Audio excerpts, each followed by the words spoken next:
नमस्कार। मैं हूं मनोहर मनोज। पुनः कार्यक्रम सत्य असत्य और अर्ध सत्य में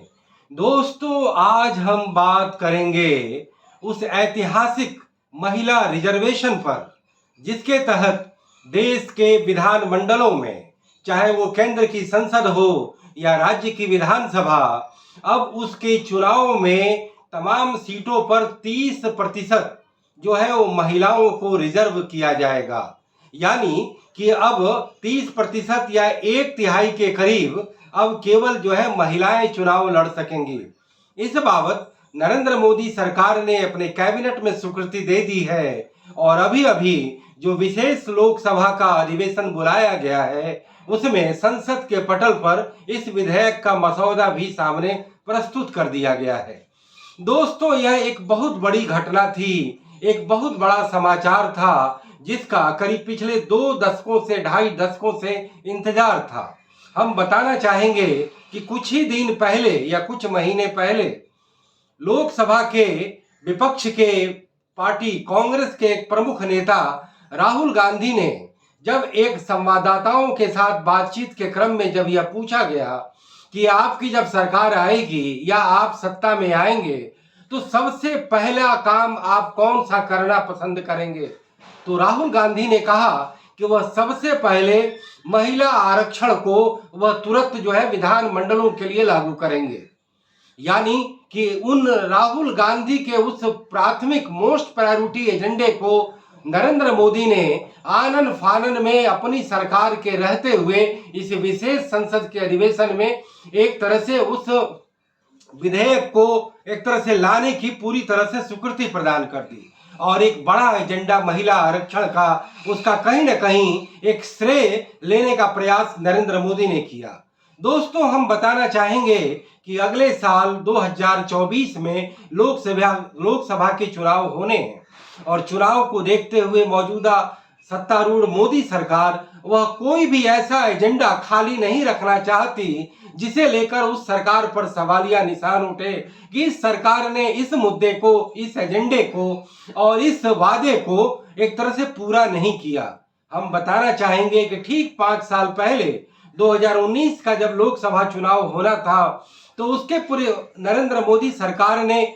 केंद्र की राजनीति में और केंद्र के एक तरह से माहौल में, राजनीतिक माहौल में जितने मुद्दे थे उस सबको उन्होंने टच किया। मसलन किसानों का मुद्दा उठा, किसानों की बेहाली का मुद्दा उठा तो तुरंत उन्हें किसानों को सम्मान राशि 500 रुपये प्रतिमाह देने की घोषणा की गई। उस समय आय कर की सीमा को बढ़ाने को लेकर के एक बड़ा एजेंडा चल रहा था, सरकार ने वह सीमा नहीं बढ़ाई थी। तो ठीक लोकसभा 2019 के चुनाव के पहले इंटरिम बजट में सरकार ने जो है आय कर की सीमा को भी बढ़ा करके 5 लाख कर दिया, फिर उसके बाद में 2.5 लाख कर दिया और फिर उसके बाद में 2.5 लाख 2 लाख छूट की सीमा और जो है टैक्स की सीमा जो है 5 लाख कर दी। फिर इसी तरीके से मजदूरों के लिए पेंशन की योजना शुरू की गई। ठीक इसी तरीके से और भी वो सारे पॉपुलिस्ट एजेंडे लाए गए जिसे लेकर के 2019 के लोकसभा चुनाव में नरेंद्र मोदी को एडवांटेज मिल सके। और ठीक आज 5 साल के बाद 2024 का चुनाव होना है। नरेंद्र मोदी सरकार एक एक करके वो तमाम पॉपुलिस्ट एजेंडे को एक एक करके वह तमाम जो है विद्यमान, विराजमान और लंबित मुद्दे को जो है एक तरह से हल करके अपना वो पॉलिटिकल एडवांटेज लेना चाहती है। दोस्तों अभी हमने कुछ ही दिन पहले देखा कि एलपीजी के दामों में 200 रुपये की कमी की गई और साथ साथ जो उज्ज्वला स्कीम के तहत जो पहले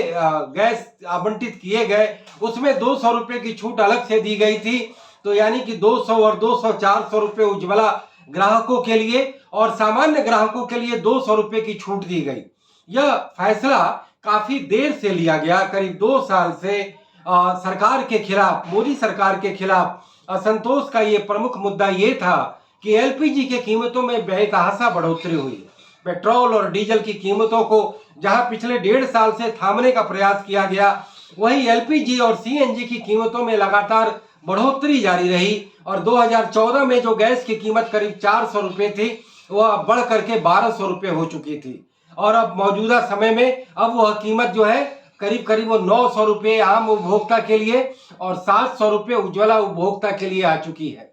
तो इस तरीके से हम कहेंगे कि 2019 के लोकसभा की तरह 2024 के भी लोकसभा चुनाव में नरेंद्र मोदी सरकार ने महिला आरक्षण का पाशा फेंक करके एक बड़े पॉलिटिकल एजेंडे को हवा ला दी है। और ये एक ऐसा एजेंडा था जिसके तहत जो विपक्ष की पार्टियां हैं, खास करके कांग्रेस पार्टी, जिसे राहुल गांधी ने कहा था कि महिला आरक्षण को सर्वोच्च प्राथमिकता देंगे, उस एजेंडे को नरेंद्र मोदी सरकार ने अपने पूर्ववर्ती वाजपेयी सरकार के एजेंडे को जिस तरीके से आगे फ्लोट किया, मुझे लगता है कि देश के राजनीतिक गलियारों में, राजनीतिक पर्यावरण में यह एक बहुत बड़ी परिघटना एक तरह से उभर करके सामने आई है। कहना चाहेंगे कि 1998 में जब यह महिला आरक्षण विधेयक लाया गया तो यह विधेयक इसलिए लंबित हो गया, यह स्टैंडिंग कमेटी को चला गया कि इस महिला के आरक्षण के अंदर भी अनुसूचित जाति, अनुसूचित जनजाति और पिछड़े वर्ग की महिलाओं के लिए भी आरक्षण का प्रावधान उसकी मांग की गई। तब यह कई लोगों ने यह कहा कि महिला आरक्षण का जो एजेंडा है उसके अंतर्गत यह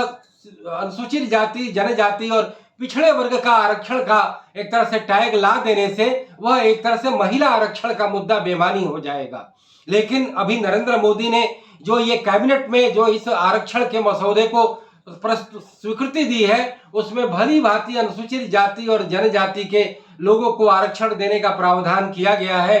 पिछड़े वर्ग के महिलाओं को आरक्षण देने को लेकर के अभी पूरी तौर पर स्पष्ट नीतिगत वक्तव्य सामने नहीं आया है। दोस्तों, महिला आरक्षण के बहाने कई सारे सवाल उभरते हैं। सवाल यह है कि भारत की राज व्यवस्था, भारत की समाज व्यवस्था, भारत की अर्थव्यवस्था क्या आरक्षण की वैसाखी के सहारे ही अपनी तमाम सार्वजनिक नीतियों का और लोक नीतियों का निरूपण करती रहेगी? क्या आरक्षण की वैशाखी के जरिए ही समाज के तमाम वल्नरेबल तबके के सामाजिक आर्थिक विकास के एजेंडे को आगे बढ़ाया जाएगा? सवाल यह उठता है कि क्या आरक्षण सचमुच में कोई ऐसी एक साइंटिफिक प्रक्रिया है जिसके तहत देश में अधिक से अधिक सामाजिक और आर्थिक उन्नयन और उत्थान के एजेंडे को आगे बढ़ाया जा सकता है? तो इसका एक समाज विज्ञानी इसका उत्तर यह है कि यह एक तरह से कहीं भी आरक्षण इसका पैमाना नहीं है। हम बताते चलें कि आरक्षण की नीति दुनिया में वाहिद एक भारत ऐसा देश है, इस मुल्क में वह आरक्षण की नीति अपनाई गई है। शुरुआत अनुसूचित जाति और जनजाति के लोगों के लिए नौकरियों में आरक्षण की बात आई, फिर पिछड़े वर्ग, सामाजिक आर्थिक रूप से पिछड़े वर्ग के आरक्षण की बात आई, फिर उसके बाद शैक्षणिक संस्थाओं में आरक्षण की बात आई और अलग अलग तरीके के कोटे में, अलग अलग तरीके की सुविधाओं में भी आरक्षण देने की बात उठी। और अब उसका एक दूसरा लेवल हम यह देखते हैं कि पॉलिटिकल रिजर्वेशन जो पहले अनुसूचित जाति और जनजाति के लोगों को मिला था, अब वह महिलाओं को, जो एक तरह से लैंगिक वर्ग है, उस लैंगिक आधार पर आरक्षण देने की बात और समानता लाने की बात भारत में की जा रही है। दोस्तों, हम बताना चाहेंगे कि आरक्षण के ठीक बरक्स एक बड़ा शब्द है एम्पावरमेंट, यानी कि सशक्तिकरण। सशक्तिकरण का एजेंडा भारत में यह ठीक है कि तमाम कार्यक्रमों में और सरकार की तमाम नीतियों और योजनाओं में चला करता है, लेकिन हमारे पॉलिटिकल डिस्कोर्स में वो बहुत प्रमुखता से स्थान नहीं पाता जितना कि आरक्षण का मुद्दा पाता है। कमजोर वर्ग के सशक्तिकरण का एक बहुआयामी और बहुस्तरीय एजेंडा, जिसमें कि समाज के हर तबके को हर तरीके की योजनाओं, कार्यक्रम और समाज के विभिन्न क्षेत्रों में उनको सशक्त किया जाए और उनकी तमाम तरीके से भागीदारी हो। देश के 80% कमजोर वर्ग की देश के सिस्टम के 80% हिस्से पर कब्जादारी हो, उनकी हिस्सेदारी हो। इस बात को लेकर के सशक्तिकरण के अभियान को जिस तरीके से त्वरित गति मिलनी चाहिए, भारत की समाज व्यवस्था और राज व्यवस्था में नहीं मिल रही है। और यही वजह है कि समाज के पिरामिड पर जो वो जातीय ढांचा है, वह जातीय ढांचा हमारे सोशल पिरामिड में भी भली भांति आर्थिक तौर पे, सामाजिक तौर पर और तमाम तरीके की प्रगति के सोपान पर दिखाई पड़ती है। हम ये कहना चाहेंगे कि नारी को लेकर के जो तमाम तरीके के प्रावधान किए जाते हैं, तो वह एक अलग से सोशल क्लास नहीं है, वह एक जेंडर क्लास है। और जेंडर क्लास की जब बात आती है तो कहीं से वह एक वर्ग पैदा नहीं होता, क्योंकि एक महिला भी अगर वो प्रतिनिधि बनती है तो वह अपने घर के वो पुरुष सदस्यों का वो ज्यादा ख्याल रखेगी, बजाय कि वह अपने वर्ग के दूसरी महिलाओं का ख्याल रखे। क्योंकि कहीं ना कहीं फैमिली और परिवार एक ऐसी दूरी है जो कहीं ना कहीं नर और नारी को एक तरह से उसका एक पार्ट बनाता है। सोशल क्लास की जब हम बात करते हैं तो पिछड़े, दलित या शोषित वंचित वर्ग की बात हम जरूर कर सकते हैं, और उसके अंदर हम शोषित, पीड़ित और महिलाओं की बात कर सकते हैं। जब हम प्योर लैंगिक वर्ग की बात करते हैं तो महिलाओं के जो तमाम जो सवाल हैं वह सवाल वही हैं जो सामान्य तौर पर के सवाल हैं। जब कोई भी मिडिल क्लास का तबका ज्यादा समुन्नत होता है तो उसके घर की महिलाएं भी समुन्नत होती हैं और उनको तमाम तरीके की हिस्सेदारी मिलती है। लेकिन अभी नारी सवाल वह जो है वो मध्यवर्गीय अरमानों का सवाल है, जहां पर की इज्जत, समानता और उनको प्रतिष्ठा की लड़ाई चल रही है। देश के बहुसंख्यक 70% कमजोर वर्ग की महिलाओं की स्थिति बेहद कारुणिक और दारुण है, और यदि उन्हें अगर किसी तरीके की अवसर दी जाती है तो उसमें उनका वर्चस्व नहीं होता, उनके पतियों का वर्चस्व होता है, उनके पुत्र का वर्चस्व होता है और उनके परिवार के किसी भी मेल मेंबर का होता है। तो ऐसे में यह जो मुद्दा जिसे एक पॉलिटिकल हॉट केक के रूप में लाया गया है, दुनिया के किसी भी डेमोक्रेटिक मुल्क में इस तरीके के आरक्षण का प्रावधान नहीं किया गया है। इवन की नौकरियों में भी जो हम आरक्षण कमजोर वर्ग के आधार पर देते हैं उसका भी प्रावधान दुनिया के किसी मुल्क में नहीं है। और उन मुल्कों में सशक्तिकरण के एजेंडे पर बहुत तीव्रता से काम होता है। चाहे चीन में आप देखें, ग्रामीण और कृषि क्षेत्र में कमजोर वर्ग को जिस तरीके से वहां पर उत्थान किया गया, सबके सामने एक बहुत बड़ी मिसाल बनी है। अमेरिका में या तमाम यूरोप के लोकतंत्र में हमने देखा है कि वहां इंपावरमेंट को बहुत बड़ा मुद्दा बनाया जाता है और इसीलिए वहां समानता ज्यादा होती है, वह समता मूलक समाज वहां पर ज्यादा है। लेकिन भारत में इन तमाम आरक्षण के प्रावधानों के बावजूद हम एक समता मूलक समाज नहीं है, हम एक विषमता मूलक समाज है। लोकतंत्र की खाना पूर्ति और पॉलिटिकल एजेंडे के डिस्कोर्स में हम तमाम सोशल एजेंडों की बात जरूर करते हैं, लेकिन समाज के पिरामिड में जो ऊपर और नीचे वर्ग की जो गहराई है वो दिनों दिन बढ़ती जा रही है, और वह गहराई कृषि बनाम उद्योग का है, वह अंतर और फासला शहर बनाम गांव का है, वह फासला संगठित बनाम असंगठित वर्ग का है, वह फासला सरकारी बनाम निजी क्षेत्र के कामगारों का है, वह फासला अंग्रेजी माध्यम से पढ़े लिखे लोग और देसी माध्यम से पढ़े लिखे लोगों के बीच का है, वह फासला ऊंची जाति और नीची जाति के बीच का है, वह फासला जो बड़े महानगर में और बड़े विदेशों में जाने वाले जो एनआरआई हैं और जो दूर गांव में रहते हैं उनके बीच का है, वह फासला व्हाइट कॉलर और ब्लू कॉलर श्रमिकों के बीच का है, वह फासला कहीं ना कहीं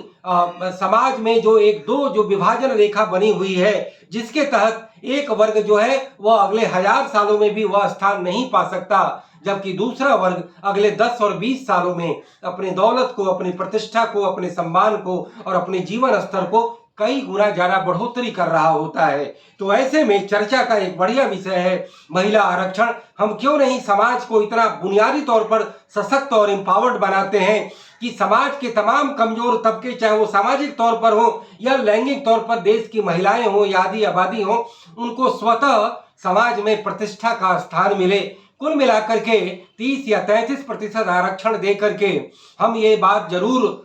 एक तरह से नया परिपाटी पैदा करेंगे कि देश की महिलाओं में भी राजनीति के करियर में उतरने का एक तरह से कहीं ना कहीं उन्हें अवसर मिलेगा, उनकी प्रवृत्ति और परिपाटी बढ़ेगी। और हो सकता है कि संसद में जो पुरुष प्रधान संसद और विधान मंडलों में जो तमाम तरीके की पेंडेमोनियम हुआ करती हैं, वह पेंडेमोनियम हो सकता है कि महिलाओं 1/3 महिलाओं की उपस्थिति में कम हो। यह भी हो सकता है कि हमारे पॉलिटिकल करप्शन जो मेल डोमिनेटेड पॉलिटी में कुछ ज्यादा होता है, जब फीमेल की संख्या अच्छी खासी होगी, 1/3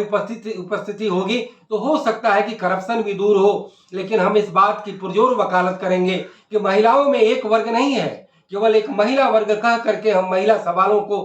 हल नहीं कर सकते। महिलाओं में भी तमाम तरीके की कैटेगरी है, शेड्यूल कास्ट, शेड्यूल ट्राइब्स, पिछड़े, ग्रामीण महिलाएं, कम पढ़ी लिखी महिलाएं,